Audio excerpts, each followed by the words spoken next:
Here we have verse 2 of the 9th chapter of the Gospel of John. Jesus is departing from a rather tense conversation with the religious leaders, and John tells us as he was going away, he encountered a man who had been blind from birth. This provokes a question in the minds of the disciples as to just exactly how to understand or explain the fact that this man was born blind. And of course, they put the question to him here, kai, and the simple connective, erotesen, from eroteo, to ask, I ask. This is a contract verb.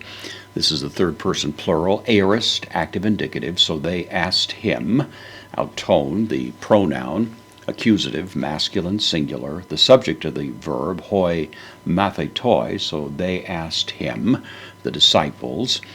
It was his disciples, so this is the genitive pronoun, masculine, singular. So his disciples asked him, legontes, saying.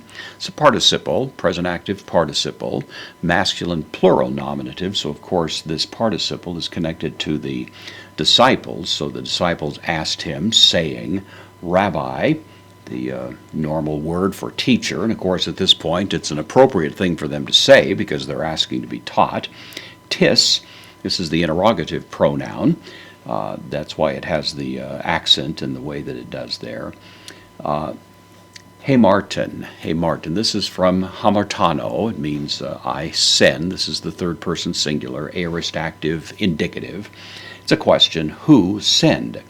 And then the choices that they lay before Jesus are hutos, demonstrative pronoun, masculine, singular, nominative, this, impliedly this man, a, the connective, or hoi gones.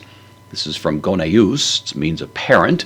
This is the plural of that, and so it's who send this man, or the parents autou of him. Hina, in order that, takes the subjunctive, which we find here. So in order that, taflos is an adjective, a masculine, singular, nominative, blind, genethe from genao, I am born, is the idea. This is the third person singular, aorist, passive, subjunctive, because the subjunctive follows from the hina. So the question is, who send? There was a common understanding in rabbinic teaching in the first century that if somebody sinned, that there would be some kind of consequence, that any sort of really evident consequence that one would see in his life in the form of some sort of external catastrophe had to be traced back to some sort of sin. Kind of like the philosophy you find in the book of Job, for example, and elsewhere. And so the disciples, having never been instructed any more deeply on the subject, just wanted to know. They were curious who sinned. One might think it would be natural enough to think maybe this was the parents' fault and that a blind child was a punishment to the parents.